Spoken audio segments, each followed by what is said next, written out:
नमस्कार दोस्तों, RPSC second grade paper paste के अंदर आज हमारी क्लास रहेगी राजनीति विज्ञान में क्लास नंबर 4, जिसके अंदर हम देखने वाले हैं भारत के संविधान की प्रकृति और विशेषताओं के बारे में।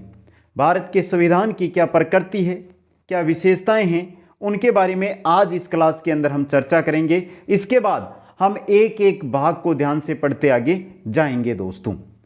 तो मित्रों, राजनीति विज्ञान में यह हमारी क्लास नंबर 4 है। इससे पहले क्लास 3 हो चुकी है, वो आपको प्लेलिस्ट में मिल जाएगी, वहां पर जाकर आप एक एक क्लास को देख सकते हैं। इसके अलावा जो पेपर पेस्ट के अंदर हमारे इतिहास विषय है वो कंप्लीट का कंप्लीट 24 क्लासों के अंदर हमने कर लिया, उसकी भी प्लेलिस्ट बनी हुई है। सेकंड ग्रेड पेपर पेस्ट इतिहास के नाम से, वहां पर जाकर हर एक क्लास को देख सकते हैं। और इनकी पीडीएफ अगर आपको चाहिए, पीडीएफ के द्वारा आप नोट्स बनाना चाहते हैं तो Kuchaman online classes app download करके आप है जो स्टोर के अंदर पीडीएफ है वो प्राप्त कर सकते हैं। तो मित्रों चलते हैं क्लास की ओर। एक बार सभी मित्रों से अनुरोध रहेगा कि जल्दी से वीडियो को लाइक करें, अधिक से अधिक शेयर करें और जो भी नए साथी है वो चैनल को जरूर सब्सक्राइब करें।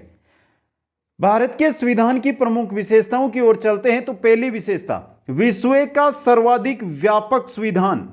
विश्व के जो संविधान है उनमें सबसे बड़ा संविधान है और लिखित संविधान है दोस्तों। इसके अंदर भारत के संविधान में 22 तो भाग हैं। अनुच्छेदों की बात की जाए तो 395 और अनुसूचियों की बात करें तो कितनी है, 12 भाग है। जो आगे दोस्तों अब है जो बढ़ गए हैं, तो उनके बारे में हम जैसे जैसे आगे अध्ययन करेंगे तो विस्तृत, पहले कितने थे, संविधान बना था उसकी बात कर रहे हैं, संविधान से आगे जाएंगे तब कितने रहेंगे उनके बारे में चर्चा करेंगे। मित्रों यहां पर अनुसूचियां 8+4 क्यों लेकर आया हूं। जब भारत का संविधान बना था तब 8 अनुसूचियां थी, लेकिन 4 अनुसूचियां उसके बाद उसमें जोड़ दी गई है। वर्तमान में कुल 12 अनुसूचियां भारत के संविधान के अंदर है, तो उनके बारे में सबसे पहले हम चलते हैं अनुच्छेद। जिस प्रकार हम जैसे राष्ट्रपति टॉपिक करेंगे तो राष्ट्रपति के जो अनुच्छेद वहां पर पढ़ लेंगे, राज्यपाल के अनुच्छेद पढ़ लेंगे, मूल अधिकार है, मूल कर्तव्य, उनके जो जो टॉपिक हम क्लीन करेंगे वहां पर हम अनुच्छेदों के बारे में पढ़ते जाएंगे। भाग है 22, इनके बारे में हम एक क्लास लेकर आएंगे जिसके अंदर आपको बता देंगे कि जो 22 भाग है उनमें कौन कौन से भाग में कौन कौन सी चीजें ली गई है। आज की क्लास में हम अनुसूचियों के बारे में अध्ययन करेंगे, फिर जो हमारी विशेषताएं हैं, जो प्रकृति है, उनके बारे में अध्ययन करेंगे। तो सबसे पहले हम चलते हैं मित्रों भारत के संविधान की अनुसूचियों की ओर। प्रथम अनुसूची आपकी स्क्रीन पे है मित्रों। प्रथम अनुसूची जिसके अंदर इसमें 12 संघ में शामिल राज्यों तथा संघ राज्य क्षेत्रों का उल्लेख है, जिनकी संख्या क्रमशः 28 और 8 है दोस्तों। यानी कि जो भी राज्य हैं भारत के अंदर और जो केंद्र शासित प्रदेश संघ राज्य हैं उनका उल्लेख इसके अंदर किया गया है। यह प्रथम अनुसूची है।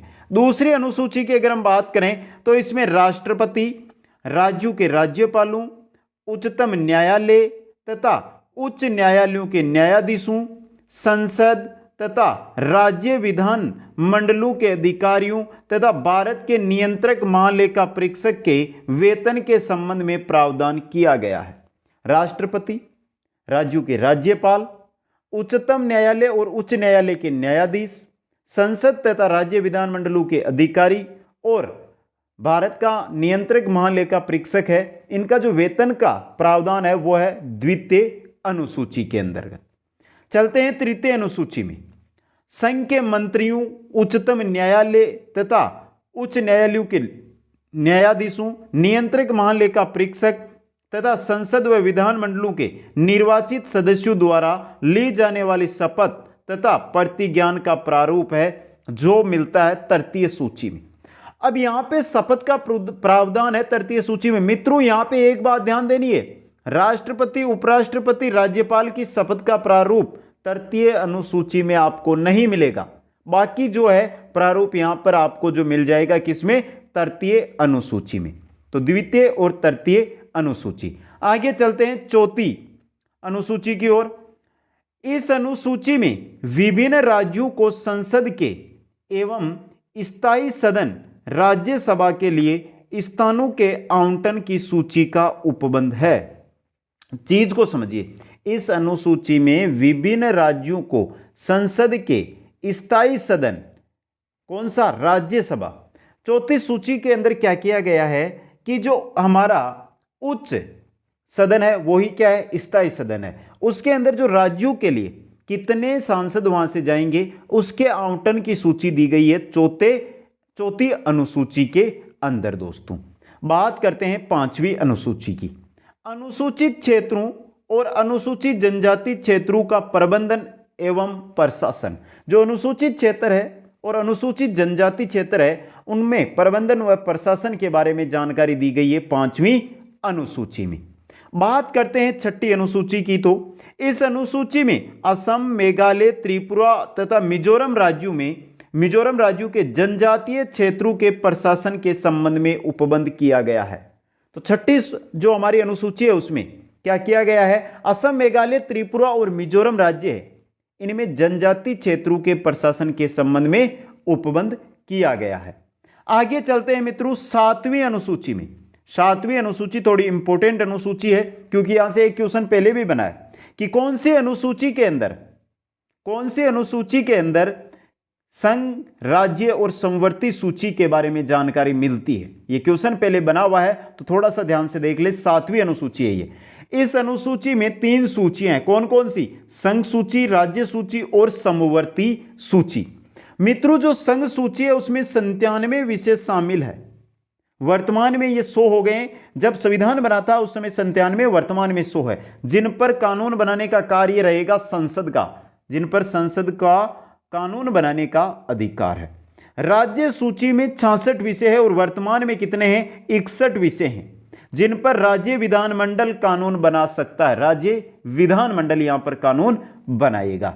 समवर्ती सूची में 47 विषय और वर्तमान में 52 है जिन पर संसद तथा राज्य विधानमंडल दोनों कानून बना सकते हैं। मित्रों संघ सूची संसद बनाएगी, राज्य सूची विधानमंडल बनाएगी कानून, और समवर्ती सूची पे संसद भी बना सकती है और राज्य विधानमंडल भी इस पर कानून बना सकती है।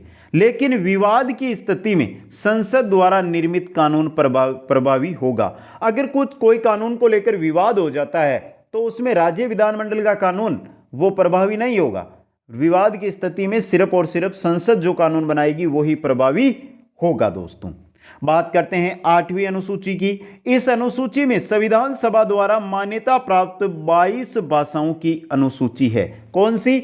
8वीं अनुसूची। दोस्तों ये 8 अनुसूचियां थी जो तो हमें कानून के यानी जैसे हमारा संविधान बना था उस समय आई थी, लेकिन 9वीं, 10वीं, 11वीं और 12वीं अनुसूची है जो बाद में जोड़ी गई संविधान संशोधन के द्वारा। तो चलते हैं 9वीं अनुसूची की ओर।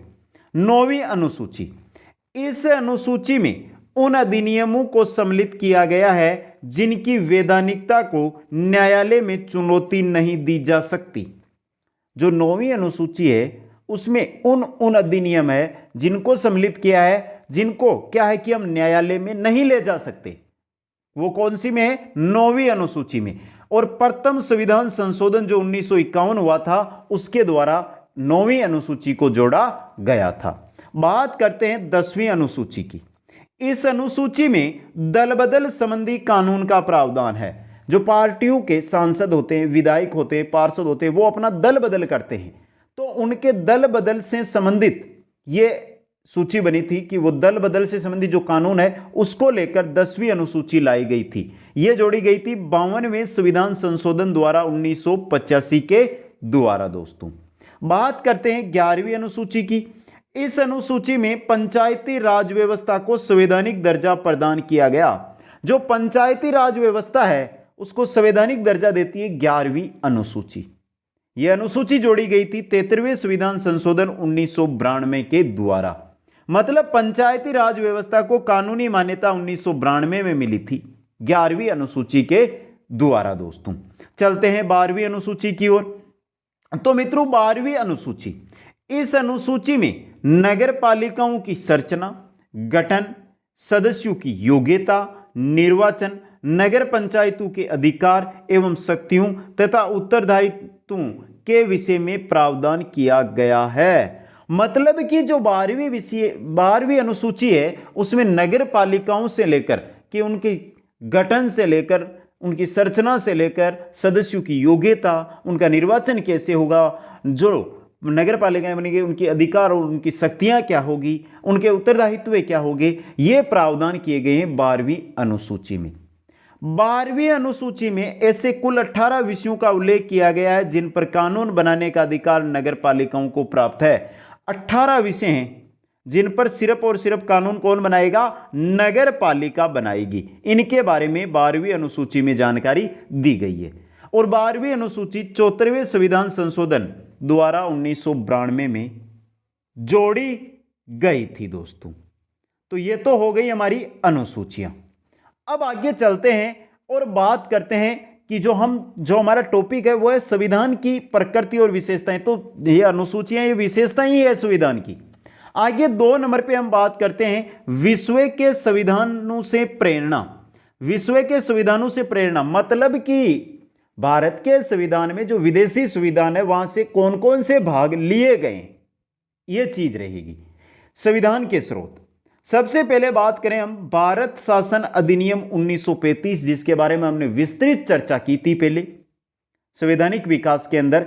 तो भारत शासन अधिनियम 1935 है, उससे राज्यपाल का पद है और अल्पसंख्यक सुरक्षा है, ये लिए गए हैं भारत के संविधान के अंदर दोस्तों।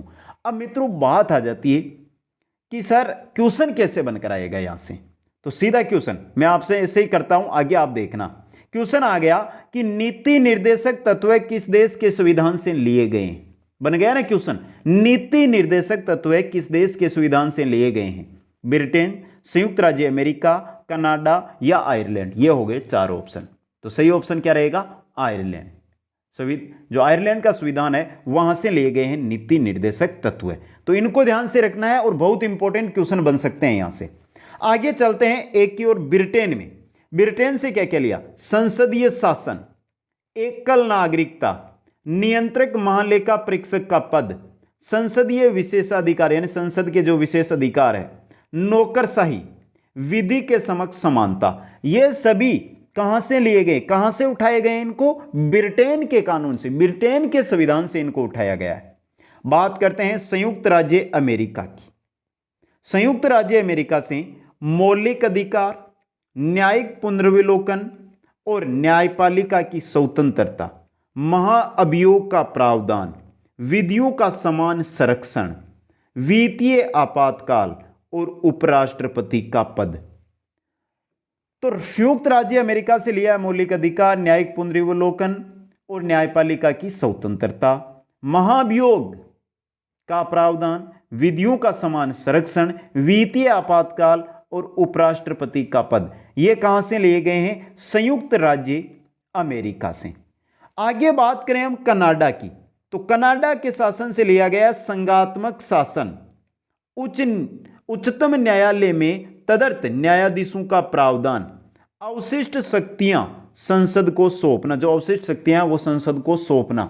ये 3 चीजें कहां से ली गई है, कनाडा के संविधान या कानून से ली गई है। स्क्रीनशॉट ले सकते हैं आप सभी साथी इनका। आगे चलते हैं और आगे देखते हैं आयरलैंड की। तो आयरलैंड से हमने लिए हैं नीति निर्देशक तत्व, राष्ट्रपति का निर्वाचन मंडल, राज्यसभा में सदस्यों का मनोनयन। यानी कि नीति निर्देशक तत्व है, राष्ट्रपति का निर्वाचन और राज्यसभा में जो सदस्य है उनका मनोनयन। ये कहां से लिए, हमने आयरलैंड से लिए हैं। फ्रांस की बात की जाए तो फ्रांस से लिया गणतंत्रीय व्यवस्था। जो हमारे यहां पर गणतंत्र व्यवस्था है वो कहां से ली गई है, फ्रांस के संविधान से। दक्षिणी अफ्रीका, दक्षिण अफ्रीका से संविधान संशोधन प्रक्रिया जो अनुच्छेद 368 है वो सीधा का सीधा आया गया है दक्षिण अफ्रीका के संविधान से। ऑस्ट्रेलिया से लिया समवर्ती सूची, जिस पर केंद्र और राज्य दोनों कानून बना सकते हैं, वो समवर्ती सूची। केंद्र राज्य वाणिज्यिक संबंध, केंद्र और राज्य के मध्य जो वाणिज्यिक व्यापारिक संबंध है वो, और हमारी जो प्रस्तावना है वो, ये ली गई है ऑस्ट्रेलिया के संविधान से। बात करें जर्मनी, वागमर संविधान से, जर्मनी का वागमर संविधान, वहां से राष्ट्रपति की आपातकालीन शक्तियां, जिनके बारे में जब हम राष्ट्रपति के बारे में चर्चा करेंगे तो वहां पर विस्तृत अध्ययन करेंगे। तो राष्ट्रपति की आपातकालीन शक्तियां ली गई है जर्मनी से। बात करते हैं जापान की, तो कानून द्वारा स्थापित प्रक्रिया ली गई है जापान से दोस्तों। सोवियत संघ रूस वहां से ले गए मूल कर्तव्य जिनको 42वें संविधान संशोधन के द्वारा हमारे कानून में जोड़े गए थे, पंचवर्षीय योजनाएं और समाजवाद, इनको लिया गया है सोवियत संघ रूस से दोस्तों। तो इन चीजों को याद रखना है। जैसे पूछ लिया कि समवर्ती सूची हमारे कानून के अंदर या संविधान में जोड़ी गई है, वो कहां से ली गई है? ऑस्ट्रेलिया के संविधान से। ये चीजें इंपॉर्टेंट है। तो हमने पहली जो विशेषता देखी वो विश्व का सर्वाधिक व्यापक संविधान, जिसमें अंदर हमने अनुसूचियों के बारे में पढ़ा। दूसरी विशेषता देखी विश्व के संविधानों से हमने क्या क्या हमारे संविधान में लिया। चलते हैं तीसरी विशेषता की ओर। तीसरी विशेषता है हमारी संघात्मक शासन, एकात्मक शासन के लक्षणों से युक्त। जो हमारा शासन होगा वो संघात्मक शासन होगा और एकात्मक शासन के लक्षण इसके अंदर युक्त रहेंगे। संसदात्मक तथा गणतंत्रात्मक शासन व्यवस्था, संसद और गणतंत्र इन दोनों के द्वारा शासन की व्यवस्था की जाएगी। मूल अधिकार, जिनके बारे में हम जैसे आगे बढ़ेंगे तो इनके बारे में चर्चा करते जाएंगे दोस्तों। मूल अधिकार हमारे आएंगे, नीति निर्देशक तत्व हमारे आएंगे, संविधान की प्रस्तावना के बारे में हमने लास्ट क्लास के अंदर पूरा अध्ययन कर लिया है। संविधान संशोधन की विशिष्ट प्रणालियां, इनके बारे में भी हम अध्ययन करेंगे। वयस्क मताधिकार की क्या उम्र होनी चाहिए, वयस्क मताधिकार की, ये सभी है जो हमारे कानून की विशेषताएं हैं जो हम यहाँ पे देख रहे हैं। पंचायती राज व्यवस्था, इसके बारे में हम आगे अध्ययन करेंगे। आपातकालीन उपबंध, आपातकालीन क्या क्या विशेषताएं हैं हमारे यहाँ पे, क्या क्या है, यानी जो आपातकालीन शक्तियां हैं वो क्या क्या शक्तियां हैं उनके बारे में। आरक्षण की क्या व्यवस्था है, जैसे एसटी, एससी, ओबीसी, एमबीसी जो अभी भी लागू किया गया, यह आरक्षण की क्या व्यवस्थाएं हैं उनके बारे में। न्यायिक पुनरावलोकन, न्यायिक पुनरावलोकन क्या चीज है, इसके बारे में भी हम आगे अध्ययन करेंगे। केंद्र राज्य संबंध, केंद्र राज्य के मध्य व्यापारिक संबंध क्या है, राजनीतिक संबंध क्या है। पंथ निरपेक्षता, जिसके बारे में हमने विस्तृत चर्चा लास्ट क्लास में की। और समाजवादी लोक कल्याणकारी राज्य, ये सभी हमारे संविधान की क्या है विशेषताएं, जिनके बारे में सिर्फ और सिर्फ आपको ध्यान रखना है, इनसे विस्तृत क्वेश्चन नहीं बनता है। आगे चलते हैं दोस्तों, आगे देखते हैं हम संविधान व राज व्यवस्था के बारे में। धीरे धीरे देखिए, संघात्मक शासन व्यवस्था जो हमारे यहाँ पे आया था ना पहले, संघात्मक शासन या एकात्मक शासन के लक्षणों से युक्त, वो क्या है वो इसी वीडियो में हमारे आ जाएगा आगे। तो सबसे पहले हम देखते हैं संविधान व राज व्यवस्था। राज व्यवस्था क्या होती है? किसी भी देश की वह व्यवस्था जो वहां के शासन का मूल आधार बनती है। राज व्यवस्था मतलब चाहे भारत देश हो चाहे किसी भी देश हो, तो उसके जो शासन चलाने के लिए जो मूल आधार, जो नींव बनती है, उसी को राज व्यवस्था कहते हैं। जिसके आधार पर शासक वर्ग सरकार का संचालन करता है। जो शासक वर्ग होता है वो क्या करता है? सरकार का संचालन करता है, वही होती है राज व्यवस्था। राज व्यवस्था कई रूपों में सामने आती है, जैसे राजतंत्र जो हमारे, निरंकुश तंत्र, लोकतंत्र, ये सभी क्या है? राज व्यवस्था के ही भाग होते हैं दोस्तों। आगे देखिए, वर्तमान में लोकतंत्र को एक श्रेष्ठ शासन व्यवस्था के रूप में स्वीकार किया जाता है। लोकतंत्र जनता का तंत्र, जनता की सरकार, जनता के द्वारा चुनी हुई सरकार के द्वारा राज व्यवस्था करना, यही होता है लोकतंत्र। जो हम चुनते हैं, हमारे सांसदों को हम चुनते हैं, फिर वो प्रधानमंत्री बनाते हैं और वो सरकार चलाते हैं, मतलब जनता की सरकार, यही होता है लोकतंत्र। इस शासन व्यवस्था में हमें सरकार के जो रूप प्राप्त होते हैं वे हैं, कौन कौन से रूप प्राप्त होते हैं? संसदात्मक शासन जो हमारे यहां पे है, अध्यक्षात्मक शासन, अध्यक्ष के द्वारा शासन, संघात्मक शासन और एकात्मक शासन। संघात्मक और एकात्मक शासन है जो हमारा नेक्स्ट टॉपिक है, अभी अध्ययन करेंगे इसके बारे में। नीतियों के आधार पर भी सरकार या राज्य के कई रूप सामने आते हैं। नीतियों के आधार पर, नीतियों के आधार पर कैसे? कि जैसे हमने समाजवाद शब्द जोड़ा था दोस्तों, यहां पर बताइए मित्रों, समाजवाद शब्द हमने कौन से देश से लिया था? रूस से लिया था, सोवियत संघ से। जैसे समाजवादी सरकार, पूंजीवादी सरकार, धर्माचार्य सरकार, धर्मनिरपेक्ष सरकार। अब मित्रों, समाजवादी सरकार जो समाज के अनुसार चलती है, समाज का भला करने के लिए, पूंजीवादी यानी जो पूंजीपतियों के लिए चलती है, धर्माचार्य यानी धर्म का प्रचार करने के लिए सरकार चलाते हैं, धर्मनिरपेक्ष यानी सभी धर्मों को बराबर मानकर सरकार चलाते हैं। तो ये क्या चीजें हैं, हमारे संविधान और राज्य व्यवस्था के बारे में।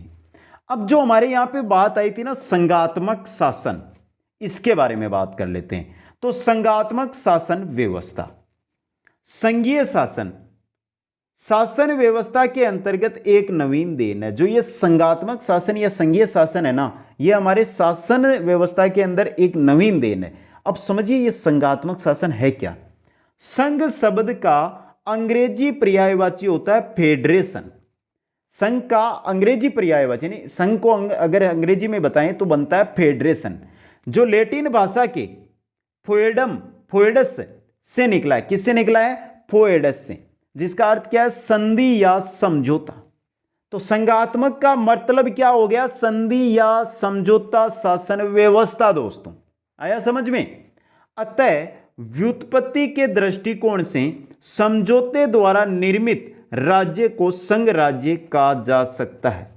समझौते के द्वारा निर्मित राज्य, समझौते के द्वारा निर्मित, संधि के द्वारा निर्मित, क्योंकि जब हमारा संविधान बना था, हमारा देश आजाद हुआ था, तो यहां पर बहुत सारी रियासतें थी, तो उनको समझौते और संधि के तहत ही भारत में मिलाया गया था। तो संधि या समझौते के द्वारा जो संघ बना, जो राज्य बना, उसी को क्या कहते हैं? हम संघ कहते हैं, और उसी को कहते हैं संघात्मक शासन।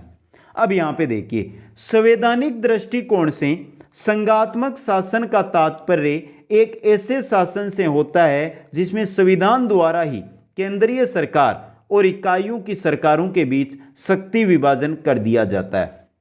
संघात्मक शासन। अब मित्रों, संघात्मक शासन का मतलब क्या है? संघात्मक ऐसा शासन जिसमें एक संविधान रहता है, और वो संविधान केंद्र और जो उसकी इकाइयां, जैसे हमारे यहाँ पे राज्य इकाइयों के रूप में है, तो उनके मध्य जो उनकी शक्तियां, उनका विभाजन कर दिया जाता है, और ऐसा प्रबंध कर दिया जाता है कि इन दोनों पक्षों में से कोई एक पक्ष इस शक्ति विभाजन की व्यवस्था में परिवर्तन न कर सके।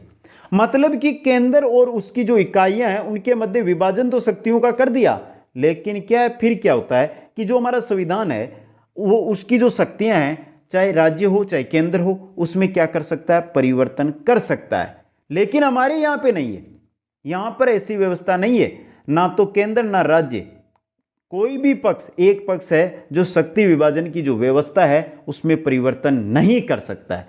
आगे देखिए दोस्तों, इस चीज को हम समझते हैं। यहां पे संविधान निर्माताओं के सामने मुख्य प्रश्न था कि संविधान का स्वरूप एकात्मक हो या संघात्मक हो। इस प्रश्न पर मध्यम मार्ग अपनाया गया। भारतीय संविधान का बहिरंग संघात्मक है पर अंतरंग एकात्मक है। जो भारतीय संविधान है, इसको हम बाहर से देखते हैं तो ये संघात्मक नजर आता है, लेकिन आंतरिक रूप से जब घुसते हैं तो क्या मिलता है? एकात्मक मिलता है। कुछ विद्वानों ने इसके बारे में भारतीय संविधान एकात्मक है, संघात्मक है, बहिरंग है, एकरंग या एकात्मक या अंतरंग है, इनके बारे में जो जानकारी दी है वो देख लेते हैं क्या क्या कथन है। तो कैसी विहेर के अनुसार भारत मुख्यतः एकात्मक राज्य है जिसमें संघीय विशेषताएं नाम मात्र की है। मतलब ये एकात्मक राज्य है और जो संघीय विशेषताएं हैं वो क्या? नाम मात्र की यहां पे है। भारत का संविधान संघीय कम और एकात्मक अधिक है।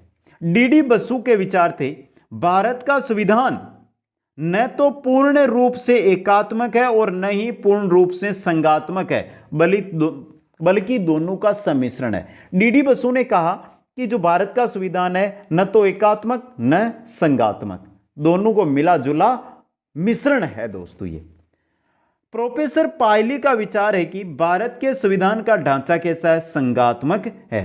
प्रोफेसर पायली थे, उन्होंने कहा कि जो भारत का संविधान है वो कैसा है? संघात्मक है दोस्तों। अब मित्रों यहां पर हमारे बात चल रही है संघात्मक शासन व्यवस्था की। तो यहां पे संघात्मक शासन के लक्षण कौन कौन से हैं भारत के संविधान में, उनके बारे में देखते हैं। भारतीय संविधान के संघात्मक लक्षण, पहला लक्षण आपके सामने, संविधान की सर्वोच्चता। कैसे? लिखित संविधान संघवाद की प्रथम शर्त है।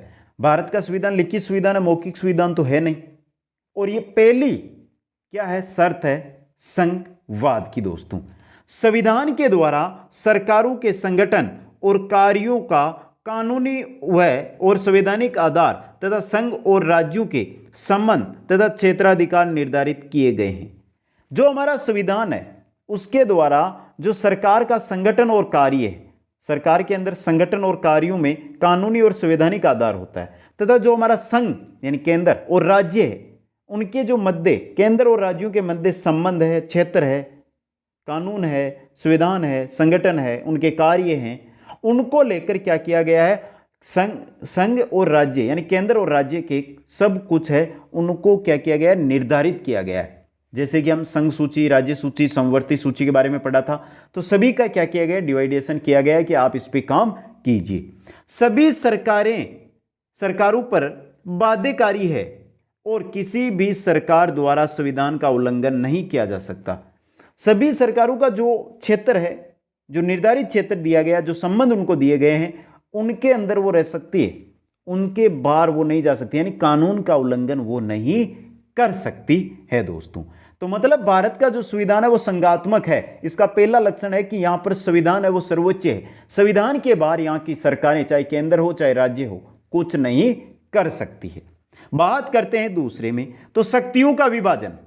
अन्य संघों की भांति भारतीय संविधान द्वारा भी संघ और राज्यों के बीच शक्ति का विभाजन किया गया है, जो हमने पहले पढ़ लिया अनुसूचियों के अंदर। तो बताइए मित्रों, जो ये सूचियां, इनके बारे में कौन सी अनुसूची में जानकारी दी गई है?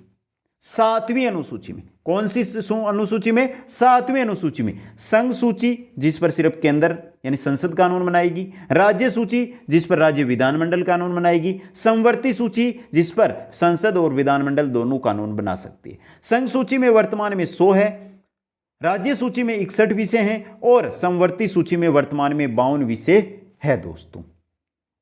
आगे चलते हैं। यह होगी शक्तियों का विभाजन, जो हमारी संघात्मक शासन व्यवस्था है उसकी दूसरी विशेषता। तीसरी विशेषता की ओर चलते हैं, तो तीसरी विशेषता हमारी आती है स्वतंत्र सर्वोच्च न्यायालय न्यायिक पुनर्वलोकन, जिसके बारे में हमने जो विशेषताएं हम पढ़ रहे थे दोस्तों, 13वीं विशेषता थी न्यायिक पुनर्वलोकन, वो आ गई है ना दोस्तों, स्वतंत्र सर्वोच्च न्यायालय। देखिए, भारतीय संविधान के संरक्षक के रूप में कार्य करने के लिए एक स्वतंत्र सर्वोच्च न्यायालय की व्यवस्था की गई है। जो भारत का संविधान है, उस संविधान को केंद्र और राज्य मिलकर तोड़ सकते हैं, उसको उल्लंघन कर सकते हैं, लेकिन इसके जो संविधान है उसको संरक्षण चाहिए, तो संरक्षक की नियुक्ति की गई है न्यायालय के रूप में, एक सर्वोच्च न्यायालय के रूप में। संविधान के द्वारा एक सर्वोच्च न्यायालय और राज्यों में क्या किया गया, उच्च न्यायालयों की व्यवस्था की गई है, जिन्हें उन कानूनों को अवैधानिक घोषित करने का अधिकार है जो संविधान के विरुद्ध है। कोई भी सरकार, चाहे केंद्र हो चाहे राज्य हो, अगर कोई ऐसा कानून लेकर आ रही है जो हमारे क्या है, हमारे संविधान के अनुरूप नहीं है और संविधान का उल्लंघन करता है, तो वहां पर उच्चतम न्यायालय या उच्च न्यायालय उस कानून को क्या कर सकते हैं, अवैधानिक घोषित कर सकते हैं। तो यहां से भी क्या है, ये तीसरी व्यवस्था यानी संघात्मक शासन व्यवस्था की है तीसरी व्यवस्था। चौथी, उच्च सदन का राज्य सदन होना। उच्च सदन का राज्य सदन होना क्या मतलब है इसका? देखिए, भारतीय संसद का उच्च सदन अर्थात राज्यसभा राज्यों का सदन है। कैसे? यह राज्यों का प्रतिनिधित्व करता है, क्योंकि जो राज्यसभा के अंदर सदस्य चुने जाते हैं वो राज्यों के फिक्स किए गए। जैसे हम यहाँ पे राजस्थान की बात करें तो राजस्थान से राज्यसभा में 10 सदस्य जाते हैं, 10 सांसद चुने जाते हैं, और ये किसके द्वारा चुने जाते हैं? यहां के एमएलए के द्वारा। तो मतलब जो हमारा उच्च सदन है वो कौन सा है? राज्यों का सदन है। यह क्या करता है? सिर्फ और सिर्फ राज्यों का प्रतिनिधित्व करता है दोस्तों। आगे चलते हैं, संघात्मक शासन व्यवस्था की 5वीं विशेषता। 5वीं विशेषता क्या है मित्रों? 5वीं विशेषता है संशोधन प्रणाली। यह क्या हो गई मित्रों? देखिए, भारतीय संविधान में संशोधन प्रणाली पूर्णतया संघीय प्रक्रिया के अनुरूप है। देखिए, समझिए, यहां पे कतिपय संशोधन विधेयकों को राष्ट्रपति के समक्ष उनकी अनुमति के लिए प्रस्तुत करने से पूर्व कम से कम आधे राज्यों के विधानमंडलों के संकल्प द्वारा स्वीकृति प्राप्त करना आवश्यक है। संशोधन प्रणाली। अब मित्रों यहां पे क्या है कि केंद्र अगर चाहे कि राष्ट्रपति उनके पक्ष का है, न्यायालय उनका पक्ष का है, तो कोई भी कानून बनाकर संविधान का उल्लंघन कर सकता है। लेकिन यहां पर एक और कर दिया कि भारत में जैसे वर्तमान में यहां पे 28 राज्य हैं, तो आधे से यानी कि 15 राज्यों की सहमति जरूरी है, तभी कोई कानून को बना सकते हैं। यह है संशोधन प्रणाली। समझे मित्रों? यह हो गई हमारे संघात्मक शासन व्यवस्था के प्रमुख लक्षण और विशेषताएं।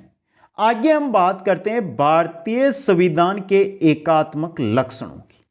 तो चलते हैं भारतीय संविधान के एकात्मक लक्षणों की, जिनके बारे में पीएस देशमुख का एक मत है, वो भी हम देख लेते हैं। पीएस देशमुख का मत था कि जो संविधान बना है वो संघात्मक की अपेक्षा एकात्मक अधिक है। कैसे हैं? देखिए यहां पे एकात्मक कैसे हैं। इकहरी नागरिकता, शक्तियों का बंटवारा केंद्र के पक्ष में, जो भी शक्तियां हैं उनका पक्ष कौन का है? केंद्र का ज्यादा है। संघ और राज्यों के लिए एक ही संविधान, चाहे संघ हो चाहे राज्य हो, एक ही संविधान है, एकात्मक संविधान है।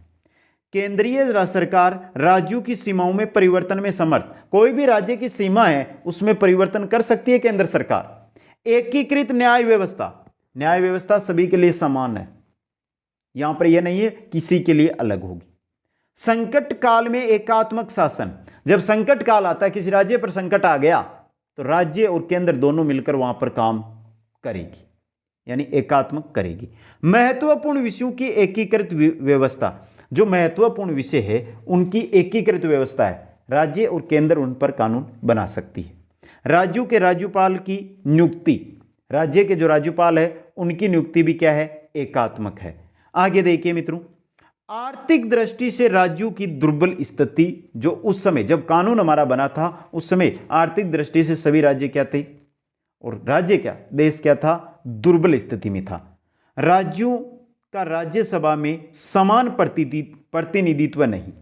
अब मित्रों यह है कि राजस्थान से भी 10 होंगे, उत्तर प्रदेश से भी 10 होंगे, तो ऐसा कैसे हो सकता है? उत्तर प्रदेश की जनसंख्या अधिक है, राजस्थान की जनसंख्या कम है, उस हिसाब से ही राज्यसभा में प्रतिनिधित्व दिया गया है। राज्य विधानमंडलों द्वारा पारित विधेयक राष्ट्रपति की स्वीकृति के लिए, कोई भी राज्य विधानमंडल है जो कोई भी कानून बना सकती है, लेकिन अंत में स्वीकृति उसमें, अगर कुछ उसमें उल्लंघन हो रहा है तो राष्ट्रपति की स्वीकृति अनिवार्य है। सुपरिवर्तनशील संविधान, हमारे संविधान में परिवर्तन किया जा सकता है, ये नहीं कि जो बन गया वही रहेगा, परिवर्तन हो सकता है। केंद्र द्वारा राज्यों के मतभेदों का निवारण, अगर कोई भी राज्य है उनमें मतभेद हो जाता है तो केंद्र उन पर क्या कर सकता है? निवारण कर सकता है। यह है हमारे एकात्मक शासन व्यवस्था के लक्षण। दोस्तों भारतीय संविधान में एकात्मक जो शासन व्यवस्था है उसके लक्षण।